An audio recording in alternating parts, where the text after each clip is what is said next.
Vous savez pas la nouvelle? Mon fils Billy, il a décroché le premier rôle dans la musicale de son lycée. Et alors, ça lui a pas fait trop mal au cul? Oh oui, une miniature putaclic. Ah, je mériterais de me faire fouetter avec une bague cloutée qui m'apporterait le tétanos. Et en plus, j'adorerais ça. Mais rassure-toi, Jean-Claude, le fanservice ce n'est pas sale. Enfin, c'est pas Fairy Tail. Oh. Oh. Yeah, baby, yeah! Et oui, cette vidéo va être totalement dégueulasse. Aussi dégueulasse que mes détourages sur mes miniatures. Alors, tu peux partir si tu as une âme sensible. On te jugera de fragile, mais tu peux partir. Bref. C'est ce qu'elle dit Oli. On va parler fanservice, sans pour autant insulter de tous les noms. Nique ta mère. Car cette pratique est courante et peut aussi offrir de bonnes choses, comme les seins de Mia Khalifa. Oh oui, quel beau fanservice. Et je vais arrêter de diverger. J'aimerais tout d'abord vous remercier pour ma dernière vidéo. Je pensais recevoir plus d'insultes et de menaces de mort, et je fus gravement déçu. Bon, vous avez tous compris ce que je critiquais, c'est le fanservice malveillant du film Dragon Ball Super Broly. Ou bien c'est surtout que personne l'a vu. Mais le fanservice, c'est une pratique qui consiste à apporter des éléments appréciés dans une œuvre par les fans et pour plaire aux fans. Alors je sais que sur Wikipédia, un site véritablement objectif, tu as le droit à des informations totalement vraies. Mais voir le fanservice juste pour définir des scènes sexuelles ou érotiques et qui en plus est superflu, je ne suis pas d'accord. Une nouvelle transformation dans Dragon Ball Super, c'est du fanservice. Utiliser Broly et Bardock dans le dernier film, ou Trunks du futur dans l'arc Zamasu, c'est du fanservice. Offrir un spin-off solo, c'est du fanservice. Titrer son film Batman vs Superman, c'est du fanservice. Et c'est pas tout le temps superflu. Il y a le bon et le mauvais fanservice.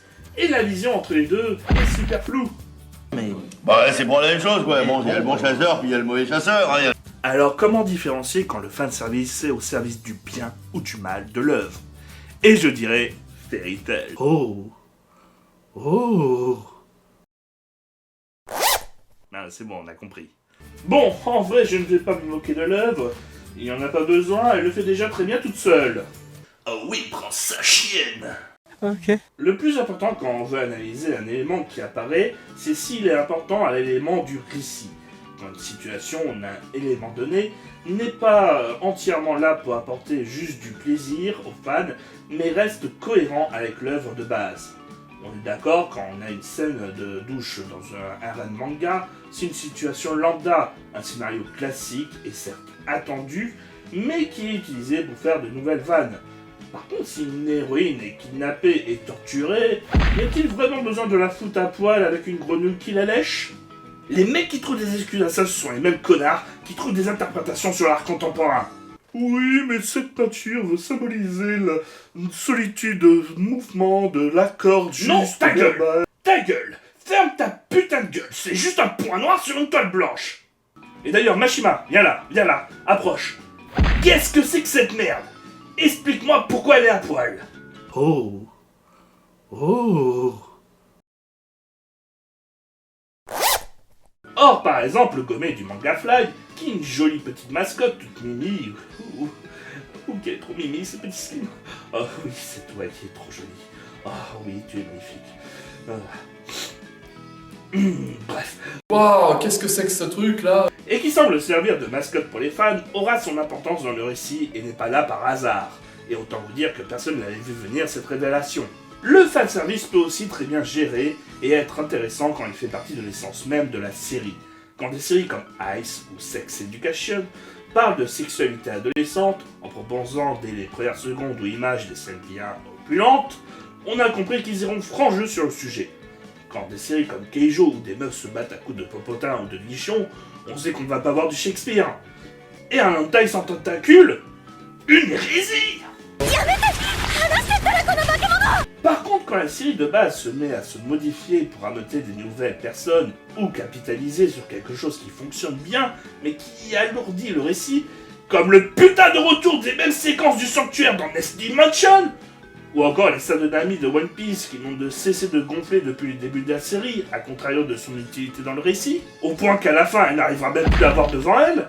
On a le droit de se demander ce que cela apporte vraiment dans le récit. Le fanservice, cela peut être aussi utilisé pour faire le bien, apporter une plus-value ou amener des spectateurs qui n'auraient pas été intéressés de prime abord à l'œuvre pour ensuite offrir un manga, film ou comics récit avec des éléments qui sont des petits cadeaux pour les fans. Mal utilisé par contre, il coupe le récit de sa vision principale et détruit les intentions voulues. Et puis on va pas se mentir, quand on décide de faire des boobs montgolfières en animé, c'est bien. Ça fait plaisir de voir des animateurs se faire chier à animer deux seins déviant la loi de la gravité pour les faire bouger de manière surréaliste. C'est marrant et c'est agréable à voir. Moi perso, ça me fait rappeler la texture du flanc.